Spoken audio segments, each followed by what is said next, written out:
Vamos saber quem estará também de folga ou plantão no próximo, neste feriado. Vamos ver se a gente adivinha. Vamos saber. Clarissa Oliveira, não me abandone, noite. por favor. Boa noite. Boa noite, pessoal. O que vocês acham? Eu acho que ela vai trabalhar. E você, Cris? Eu vou trabalhar. Ela vai trabalhar. Yes! Estaremos juntos. Eu e Clarissa Oliveira. Boa noite! Ela falaria mais assim, sabe? Estaremos juntos. Eu e Clarissa Oliveira, fazendo as honras aqui Mas nos eu bastidores trabalho do programa. sábado e domingo só. Segunda-feira eu dou uma paradinha para ficar um pouco com a baixinha, né? Aproveitar, passar o Dia das Crianças com ela. Ótimo. Então, menos mal, não tô tão grave assim. Não, tá Boa, ótimo. tá Mais valendo, que justo, tá valendo. Mais que justo. Bom, e tá difícil até a gente conseguir contato já com os parlamentares aí, né, Clarissa? Pelo menos as minhas tentativas aqui foram meio frustradas, porque já quintou, né? Já feriadou na quinta-feira para os nossos nobres parlamentares. Tá todo mundo já de olho nessa folga do feriado, lá, emendando o final de semana com a segunda-feira.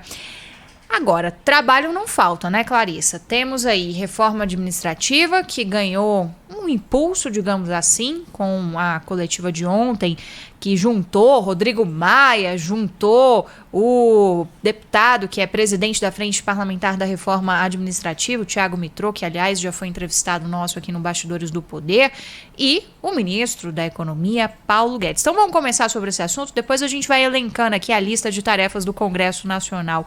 Foi a primeira aparição pública deles, né, Clarissa? E novamente trazendo aí um tema à tona, que é um tema que é decisivo, ainda mais nesse momento que o governo está caçando aí de onde tirar dinheiro, né? É isso, Isabel. Olha, antes de entrar na reforma administrativa, vou só lembrar que o feriado dos parlamentares vai até dia 18. Recesso branco, ninguém vai trabalhar. Todo mundo se voltando aí para as eleições municipais. Afinal, feriado é na segunda. Como que a gente vai na terça, quarta, quinta e sexta trabalhar? Volta na outra segunda, né? Mais fácil. Mas é claro. Né? É óbvio, e aí, todo mundo devia fazer isso. Discussão, né, gente, de reforma administrativa. Ontem, nesse encontro que a Isabel mencionou, o deputado Thiago Mitrô, inclusive, citou a necessidade de se mexer nos privilégios de servidores da ativa, e aí a gente poderia alcançar também parlamentares e afins, por que não? Por que férias de um mês é só para as pessoas comuns, né, gente? O que aconteceu de ontem para hoje? O deputado Thiago Mitrô deu uma entrevista aqui para o Caian Messina, nosso colega, que inclusive um trechinho dela vai estar no Jornal da Band mais tarde.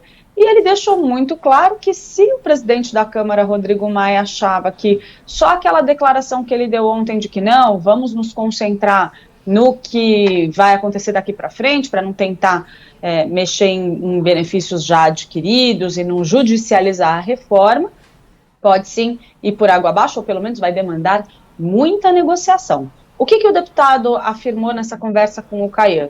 Ele disse o seguinte, que, olha, uma coisa é benefícios adquiridos, direitos adquiridos. Isso é uma coisa que estavam ali, questões que estavam já previstas no contrato original do serviço público, quando se instaurou ali as principais regras relacionadas aos servidores públicos. Aí entra estabilidade, por exemplo, olha, isso é um direito adquirido, ninguém vai mexer nisso. Agora, outra coisa totalmente diferente, segundo o parlamentar, são privilégios que estão fora desse contrato. E aí um exemplo que ele cita é essa questão de férias além da conta, uma progressão de carreira ali que é quase fictícia. A gente observa que em várias carreiras do serviço público, as pessoas já ingressam com salários altíssimos, tem uma progressão praticamente automática até bater o teto salarial que hoje se aplica ao Supremo Tribunal Federal. Então, questões desse gênero na avaliação do parlamentar, e segundo também a maioria da frente parlamentar, não podem ser mantidas nem mesmo para os servidores da ativa. A gente sabe o tamanho do lobby do serviço público, o quanto os políticos temem mexer em privilégios ou direitos adquiridos no serviço público, justamente porque temem o impacto até eleitoral que isso possa ter. Então, O que está muito claro é que pode até ser que o governo tenha tentado dar um empurrãozinho na reforma administrativa. O ministro Paulo Guedes ontem veio nesse encontro dizendo, olha, retomamos a nossa agenda de reforma. Agora, daí para imaginar que isso vai andar rapidamente com polêmicas nesse grau e discordâncias nesse grau, muito difícil imaginar. Nada disso deve ser aprovado antes do ano que vem, se é que no ano que vem isso anda, gente, porque mexer com direitos de servidores públicos é uma questão muito polêmica no Brasil, muito difícil, precisa de muita vontade política.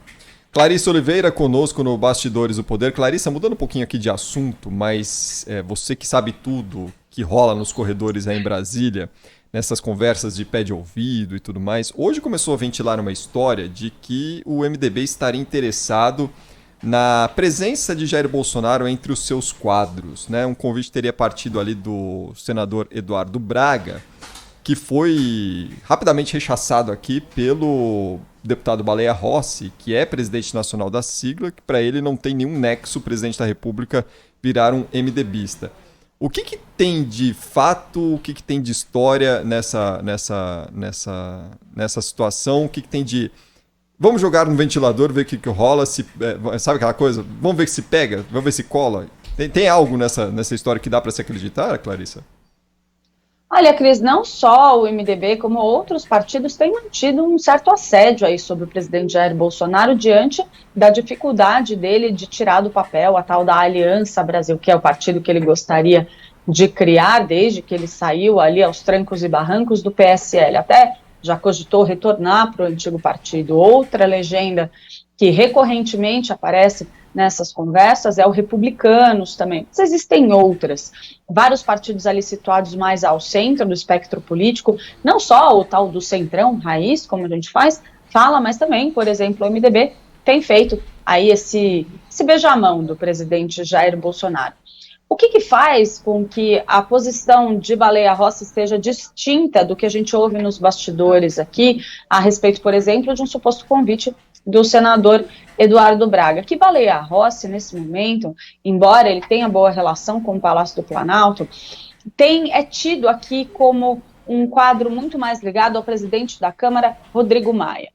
Baleia Rossi é presidente do MDB, ele é um quadro importante, mas existem inúmeros MDBs dentro do MDB, ex-PMDB, como todo mundo quiser chamar. Eu ainda custo para me acostumar aí com essas mudanças de nome, para tentar fingir que um partido não é o mesmo partido e confundir o eleitor, na minha opinião, diante de denúncias de corrupção, por exemplo, e grandes casos de repercussão nacional.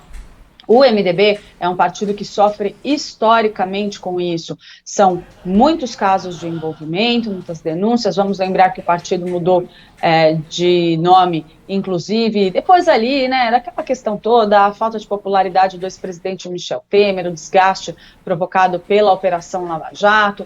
Nomes como o senador Renan Calheiros aparecem com muita frequência quando se fala desse tipo de assunto. E aí a gente pode até lembrar também Renan Calheiros, que nos últimos dias anda melhor amigo do Palácio do Planalto.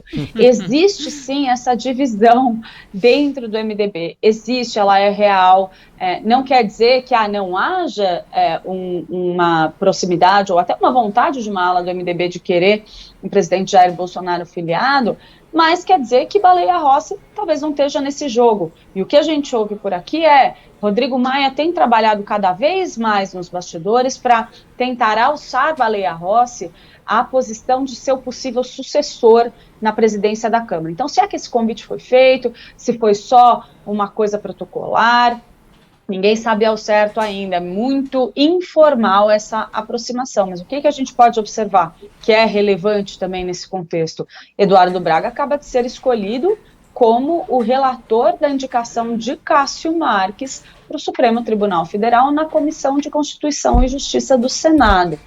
Essa comissão, só para explicar um pouco para os nossos ouvintes como funciona o processo de indicação de um ministro do Supremo, ele passa primeiro por uma sabatina na CCJ, que é a comissão mais tida como a mais importante, ou pelo menos uma das mais importantes, no Senado.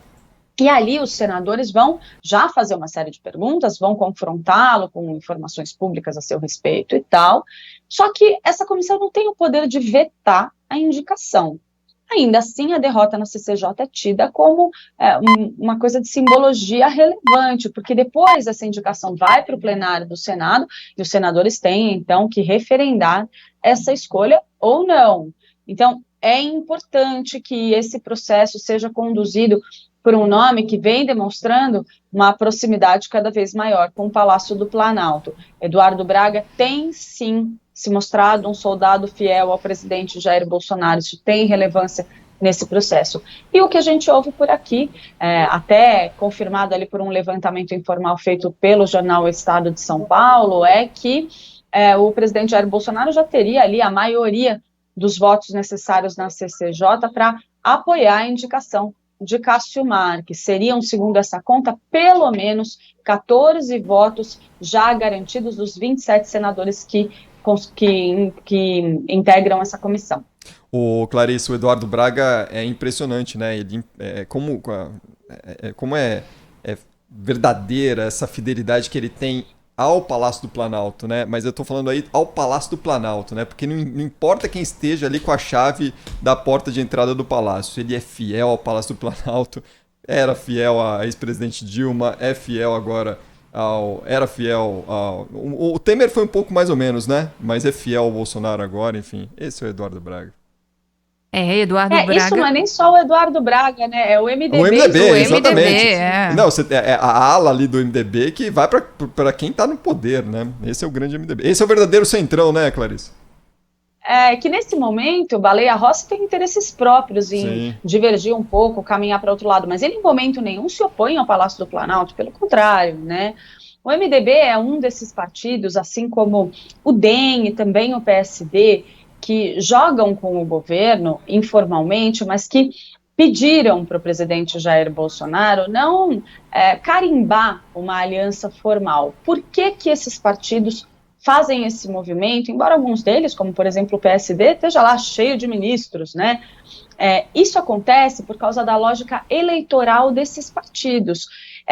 Governadores, prefeitos, deputados, muitos deles foram eleitos em outros momentos onde esses partidos apoiavam governos que agora são oposição. É o caso, por exemplo, de todos os parlamentares e representantes do MDB ou do PSD, por exemplo, que foram eleitos durante governos do PT. Esses partidos eram fortemente aliados aos governos do PT. Então, para esses candidatos que agora tentam renovar um mandato, ou para senadores e deputados que têm seus candidatos a prefeitos nas capitais, é muito difícil dizer sou Bolsonaro. Formalmente, oficialmente, eles preferem dizer, não, nosso partido é neutro, olha, não, a gente está aqui jogando pelo Brasil, é muito bonito fazer esse discurso, né, gente, mas na prática, a gente sabe que o que está por trás desse movimento é uma questão eleitoral. Esses partidos querem garantir mais cargos, mais votos, mais eleições pelo Brasil afora, e nesse momento pode ser interessante dizer que é Bolsonaro, ou pode não ser interessante, dependendo de cada colégio eleitoral. Então, o melhor é dizer, não, olha gente, a gente não é base aliada do governo, aquela indicação daquele ministro, isso é cota pessoal do presidente Jair Bolsonaro. Essa é a verdadeira descrição, a verdadeira definição da tal da cota pessoal do presidente Jair Bolsonaro quando se escolhe um ministro. Lembrando que esses partidos estão ali, sim, rondando por mais ministérios, eles são parte desse movimento para desmembrar pastas que foram consolidadas no início do governo, quando o presidente ainda tinha aquele discurso de enxugar ministérios, enxugar a esplanada, e na época, para se diferenciar muito do governo do PT. O jogo do centrão e também desse centro expandido, digamos assim, é o mesmo, politicamente é o mesmo. É parte da política?